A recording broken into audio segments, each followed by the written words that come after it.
शिष्य संतापहारिणे सच्चिदानंदरूपाय रामाय गुरवे नमः।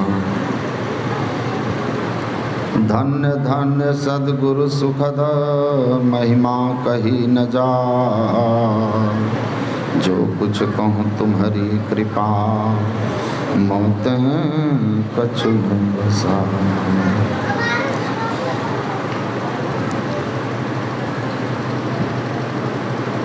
मंच पर विराजमान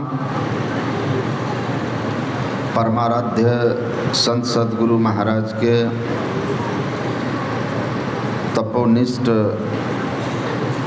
ज्ञान वृद्ध धीर गंभीर शिष्य स्वामी श्री अरविंद जी महाराज के पावन पाद पद्मों में नमन। पूज्यपाद गुरु महाराज के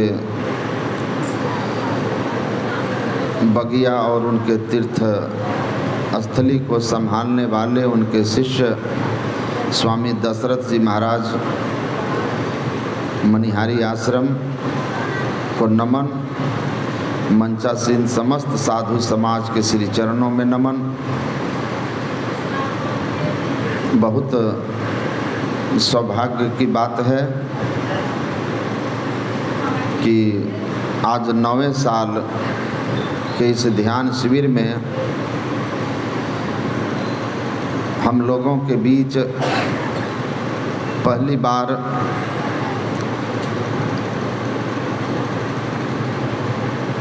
पूज्यपाद पहली पुण्यतिथि थी, निर्वाण तिथि थी, तो पूज्यपाद आचार्य श्री पधारे थे। फिर स्वामी प्रमोद बाबा पधारे, स्वामी निर्मलानंद पधारे, फिर स्वामी भगीरथ बाबा पधारे। और इस तरह से इस बार हम लोगों के बीच पूज्यपाद पधारे हुए हैं। ये बहुत सौभाग्य की बात है। ऐसे संत महापुरुष जब आते हैं तो समाज में बड़ा कल्याण होता है।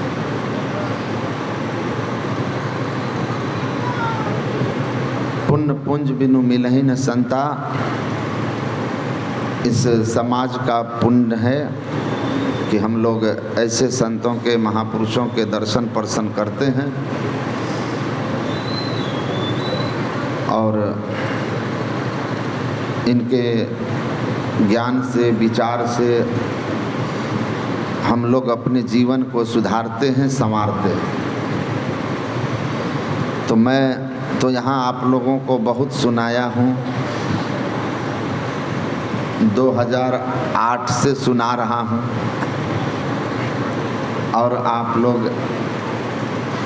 सुनते हैं, उसके लिए धन्यवाद। लेकिन आज आप लोगों को हम भी चाहेंगे कि साधना के प्रतिमूर्ति जिनकी धीर गंभीर वाणी और ज्ञान मन मस्तिष्क को छूता है,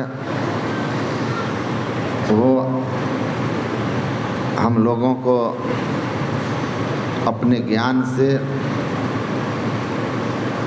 इस पावन तिथि को, जो आज ध्यानाभ्यास का समापन भी है, कल पूज्यपाद स्वामी कपिल देव मुनि जी महाराज की 9वीं निर्वाण तिथि भी है, तो मैं पूज्य श्री के चरणों में नमन करता हूँ और पूज्य दशरथ बाबा से आज क्षमा चाहता हूँ कि हम लोग पूज्यपाद को सुने।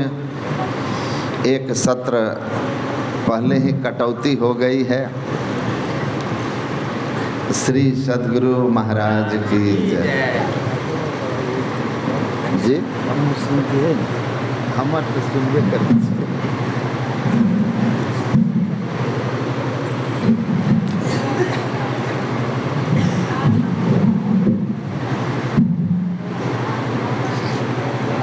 बजे तक प्रवचन।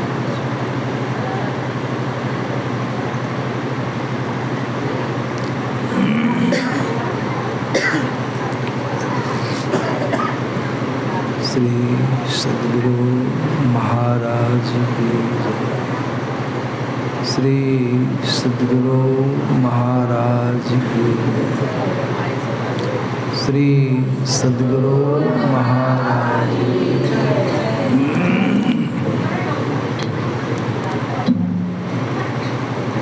सदा रहूं संतोष में, धर्म आप दृढ़ धार, आशा एक गुरुदेव की, और नाचित चार, बंदो गुरुपद कंज, कृपा सिंधु नर रूप हरि, महामोहतम पुंज, जासु बचने रवि करे कर, महामोहतम पुंज, जासु बचने रवि करे।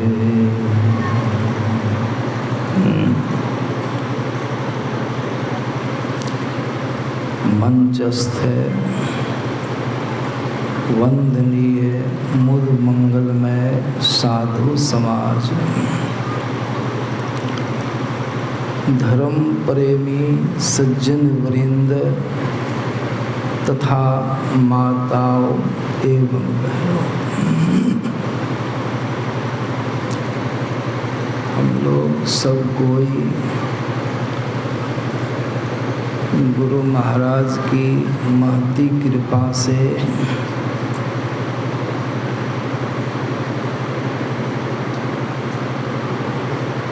संत मत के सत्संग में उपस्थित हुए हैं और आज साधना शिविर का समापन दिन भी है।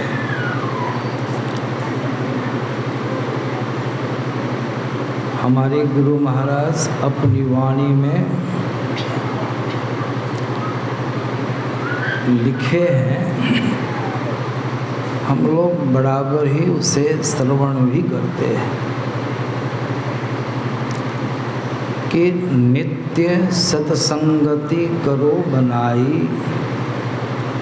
अंतर बाहर द्वैविधि भाई, धर्म कथा बाहर सत्संगा, अंतर सत्संग ध्यान दोनों सत्संग, बाहरी सत्संग भी और अंतरी सत्संग भी, दोनों सत्संग का कार्यक्रम यहाँ पर चला है। यह सौभाग्य का विषय।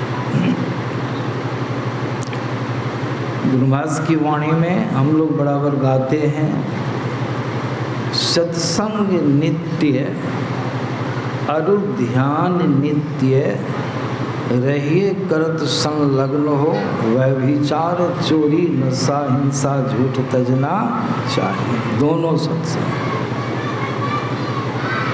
कहा गया है, एक मन ज्ञान को अगर पचाना चाहते हैं, अपने अंदर में उसको उतारना चाहते हैं, तो संतों के ज्ञान में आया है कि 9 मन ध्यान की आवश्यकता होती है। एक मन सत्संग का ज्ञान अगर आपको प्राप्त हुआ है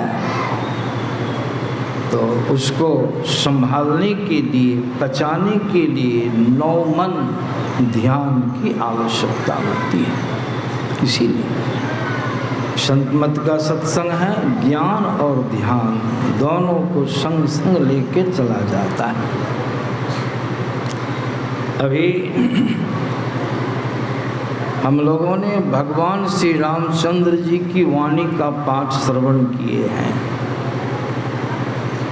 और उसकी अच्छी व्याख्या भी आप लोगों ने श्रवण किया है। यह मनुष्य शरीर, इसकी महत्ता, विशेषता, इसकी उपयोगिता बतलाई गई है। शरीर बहुत ही महत्वपूर्ण है, सर्वश्रेष्ठ शरीर है। संतों के ज्ञान में आया है कि इस शरीर से बढ़कर के दूसरा कोई सुंदर, व्यवस्थित, इतने सुविधादायक कोई शरीर नहीं है। इसीलिए भगवान राम ने कहा, बड़े भाग मानुष तनु पावा, सुर दुर्लभ सब ग्रंथ ही गावा। बड़ा भाग्य से यह शरीर मिला है। इसको प्राप्त होने में कितना भाग्य है, कितनी कठिनाई का सामना हम और आप किए हैं, यह हम लोगों को मालूम नहीं है, संतों को मालूम है। बाबा कबीर की वाणी में आप श्रवण करते हैं, बाबा कबीर कहते हैं कि 184 भरम के पौ पे अटकी आए, अब की पासा ना परे तो फिर 84 जाए। किधर से आए हैं? यह शरीर जो मिला है सो सस्ता नहीं है। 84 लाख किस्म की योनियां हैं। विचारणीय विषय है, कुछ सब योनियों में जितने किस्म के शरीरों को आप देख रहे हैं, उस सब शरीरों में हम और आप जीव गए हैं।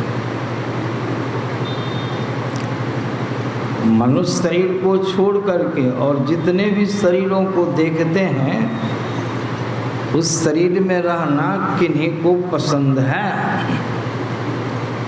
कोई आदमी पसंद करेंगे? नहीं करेंगे।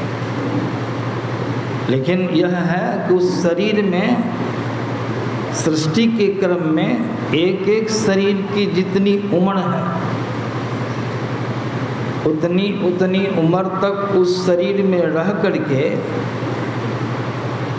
उस शरीर में क्या भोजन है, कैसा रहना होता है, कितना संकट जीव को भोगना पड़ता है, उस सब भोगे होंगे कि नहीं? भोगे होंगे। संकट भोगते भोगते जब एक खेप पूरा हो जाता है तो एक बार ऐसा अवसर आपको प्राप्त हो जाता है कि मनुष्य का शरीर प्रभु आपको देते हैं। एक खेप पूरा करने में समय कितना लगता है? संतों ने बड़ा सुंदर इसका एक आंकड़ा दिया है, 2.25 अरब बरस लगते हैं। अभी मनुष्य शरीर में है, अगर इस बार चूक होने पर इस शरीर से जब पतन होगा तो जीव कहाँ जाएगा, हम और आप कहाँ जाएंगे?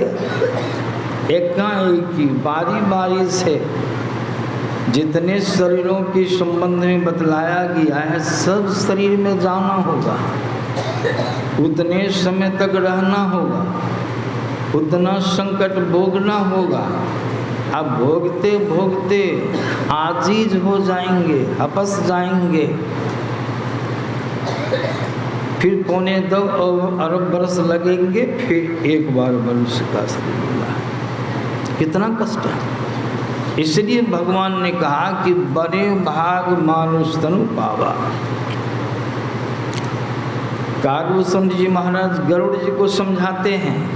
कागभूषण जी महाराज को किस किस जोनी में कब कब उनको कहाँ रहना पड़ा, कितना संकट झेलना पड़ा, उनको स्मरण है, लेकिन हम लोगों को स्मरण में है नहीं।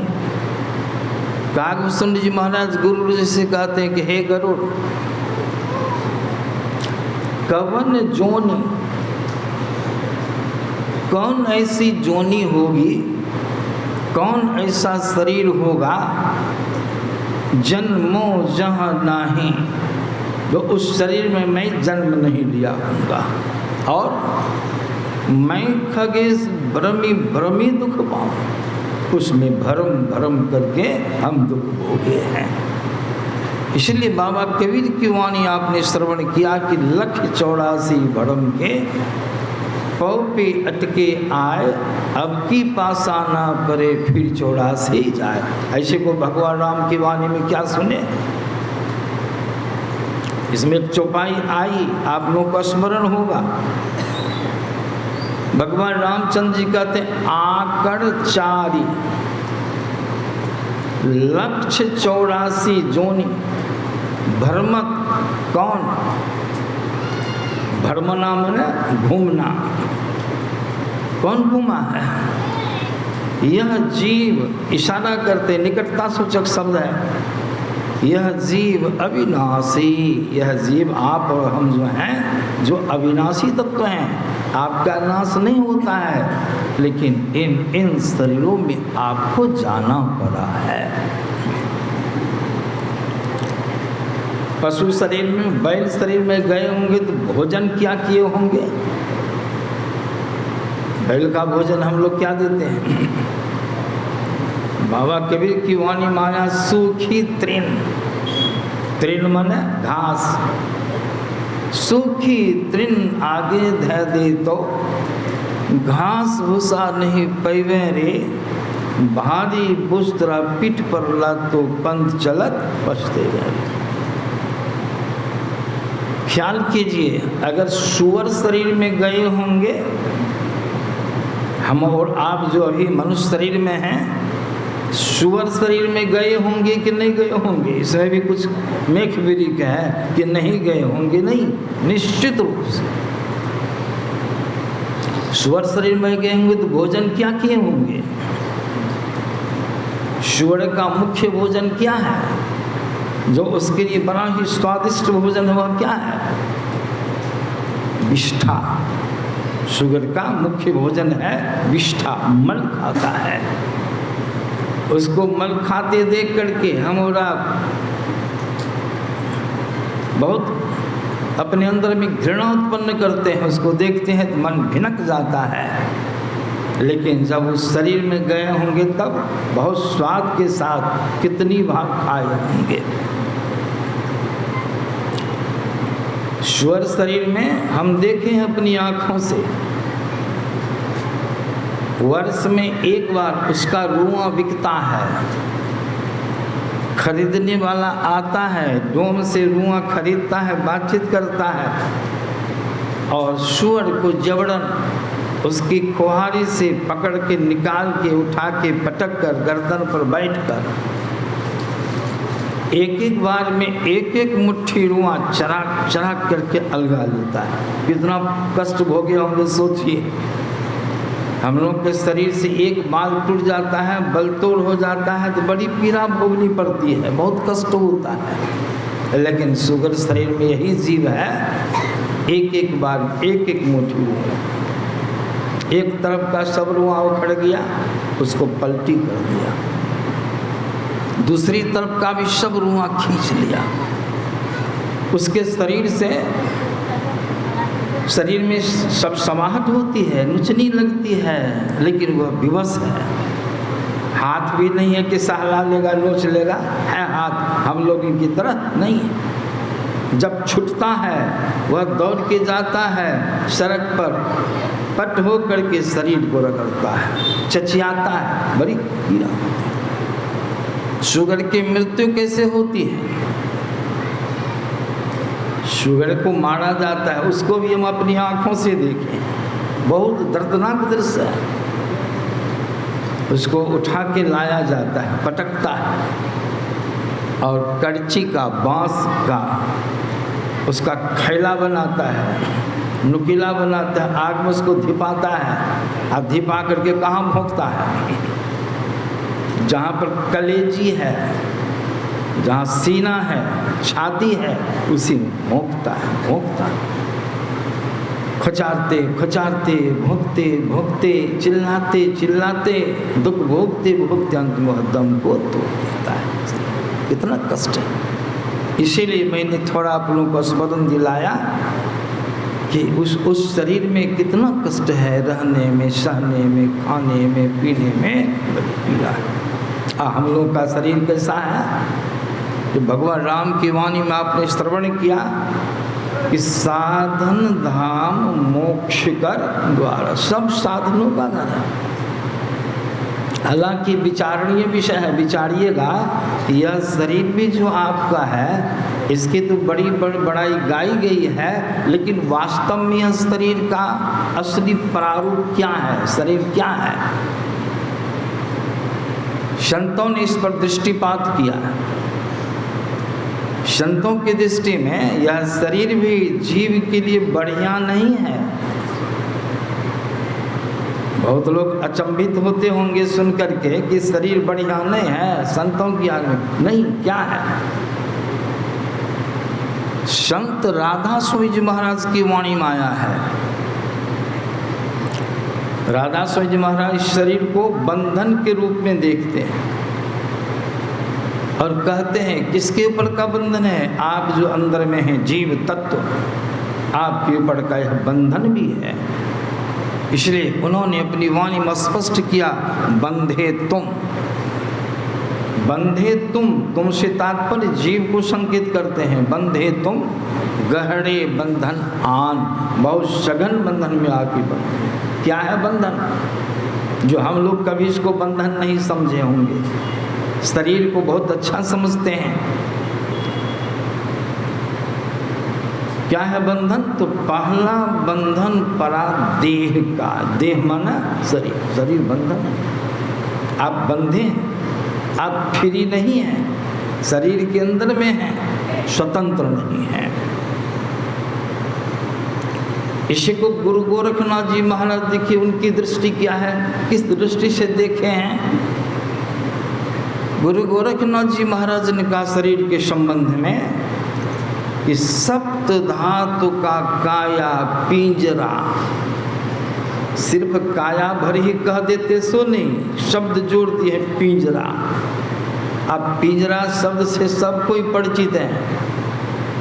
पिंजरा सुग्गा के लिए बड़ा खतरनाक है। सुग्गा को पिंजरा में बंद करके रखा जाता है। जब यह शरीर पिंजरा के समान है, इसमें आप रहने वाले किस तरह के हैं? उन्होंने स्पष्ट किया, सप्त धातु का काया पिंजरा ता माही जुगत बिनो शुआ। आप शुआ की, सुग्गी की तरह हैं।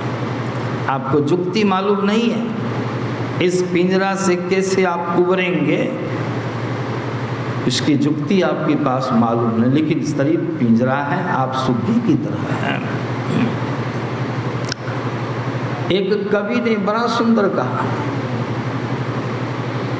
उनका कहना देखिए। कहते हैं इस मुश्किल में अद्भुत मूसा, जब से यह संसार बना है तभी से है घुसा। इसको क्या कह दिया? मुश्किल। शब्द अलग अलग है, ढंग अलग अलग है, लेकिन सबका कहने का भाव एक ही है। हमारे गुरु महाराज महर्षि में ही परमहंस महाराज भी कहने में बाज नहीं आए, संतों की खोज है। गुरु महाराज क्या कहते हैं? उनकी वाणी को बराबर हम लोग गाते हैं, बड़ी सरलता से गाते हैं। देखिए गुरु महाराज की वाणी क्या है। गुरु महाराज कहते हैं, यह दुनिया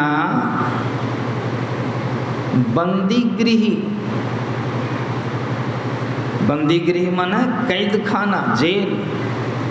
किसका है, इसका संचालक कौन है? यह दुनिया बंदी गृही जम के, ये किसका कैद खाना है? जम का। और जम बड़ा खतरनाक, बड़ा निर्दयी, विचारणीय विषय है। यह दुनिया बंदी गृही जम के, और स्पष्ट करते हैं जीव बंदी रहे घेरा रे। इसके अंदर में कौन घिरा है, कौन बंदी है? स्पष्ट करते हैं गुरु महाराज, जीव आप और हम इसके अंदर में घिरे हैं, कैद खाना में बंद है। ये कैद खाना बंधन है, मुश्किल है, इसके अंदर में हम आप पड़े हैं। तब कहिएगा कि जो जेल है, जो बंधन है, जो मुश्किल है, जो पिंजरा है, तो उसकी इतनी बड़ाई संत महात्मा लोग क्यों गाए हैं? अभी भगवान राम की वाणी में सुने हैं, है जेल, है मुश्किल, है बंधन, कैद खाना, लेकिन भगवान क्या कह रहे हैं प्रजाओं को बुला करके? बड़े भाग्य से यह आपको जेल मिला है। जेल किसी को भाग्य से मिलता है? हम एक बार जेल में सत्संग किए, एक बार तो मधेपुरा जेल में किए, एक दिन का 2 दिनों का सत्संग किए सरसा जेल में। सत्संग का जब अंत हुआ, आरती हुई, बहुत परिचित लोग मिले हमसे, और मोहन सिंह जो पूर्व के सांसद रहे, तो भी जेल में ही थे, इधर ही निकले हैं, सुने हैं। हाँ, आनंद हम नाम भूल गए थे, मिले बाबा, सब बगले में बैठे कुर्सी लगा के सत्संग में, और घूम आए, अपना निवास कक्ष दिखलाए। तो मेरे मन में क्या आया, हम उनको कहे बहुत भाग्यशाली हैं आप मोहन बाबू, जो आपको सहरसा जेल मिला है। ये जो हम कह दिए तो हमको कह रहे बाबा क्या बोल दिया आप, भाग्य से कहीं जेल मिलता है? नहीं, हमके नहीं समझे, कहा नहीं। अरे और जेल में जाते, दूसरे जिला के जेल में जाते, तो जो सुविधा आपको अभी मिल रही है, अपना जेल है, अपना जेल मन है तो जेल, अपने ज़िले के जेल में हैं, आपको जितनी सुविधाएं यहाँ प्राप्त है उतनी सुविधाएं और जेल में प्राप्त होती तब बहुत खुश होने। इस हिसाब से ये जेल है लेकिन हमारे लिए बढ़िया है। इस तरह से यह शरीर बंधन है, जेल है, मुश्किल है, लेकिन हम जीव के लिए यह जेल जो है ये अच्छा है। क्यों अच्छा है, क्यों बढ़िया है, क्यों भाग्य से मिला है? तो भगवान रामचंद्र जी की वाणी में आपने श्रवण किया, जो कल्याण इस जेल से या जितने किस्म के शरीर जेल से आप छूटना चाहते हैं, सबसे छूटने का प्रबंध इस शरीर के अंदर में है और किसी शरीर में ऐसा प्रबंध नहीं है। क्या प्रबंध है? तो भगवान इसकी बड़ाई गाते हुए तब क्या कहते हैं, साधन धाम। यह शरीर क्या है? सभी साधनों का घर। और शरीर में देखते हैं सिर्फ 4 पाँव है, हाथ नाम की चीज़ नहीं है। हम लोग को प्रभु ने 2 हाथ दिया है, 2 पाँव दिया है। हाथ वाला काम कोई भी प्राणी पाँव से नहीं कर सकता, बड़ी व्यवस्था है।